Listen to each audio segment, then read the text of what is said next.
இந்த பதிவை மட்டும் நீங்க கண்ணை மூடி கேட்டுட்டா உங்க வாழ்க்கையில நான் சொல்றதுக்கு வார்த்தையே இல்லைங்க. அப்படிப்பட்ட ஒரு சம்பவத்தை விடிய கால 3 மணிக்கு நம்ம அன்பேசாய் குடும்பத்தில் இருக்கக்கூடிய சாயப்பாவோட செல்ல மகளுக்கு சாயப்பா நிகழ்த்தியிருக்கிறார். அந்த அற்புதத்தை நிறுத்தின உடனே அவங்க உடம்பு கொதிச்சிடுச்சு. அவங்க பெட்டிலேயே யூரின் பாஸ் பண்ணிட்டாங்க. இதை ஏன் சொல்கிறேன் அப்படின்னா, அவ்வளவு பெரிய ஒரு அதிசயத்தை, அற்புதத்தை சாயப்பா அவங்களுக்கு நிகழ்த்தியிருக்கிறார். அவங்களுக்கு நிகழ்த்தினது உங்களுக்கும் நிகழ்த்தப்பட்டதாக தான் என்னுடைய கணக்கு.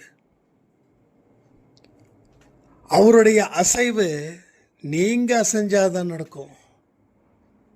இல்லைன்னா வாழ்க்கையில் இதே பல்லவியை தொடர்ந்து நீங்க பேசி பேசி பேசி உங்க காலத்தையும் உங்க பிறவியையும் அழிக்கக்கூடிய அசூரர்களா நீங்கள் மாறிக்கிட்டே இருக்கீங்க. நல்ல விஷயத்தை காது கொடுத்து கேட்க ஆட்கள் குறைவு.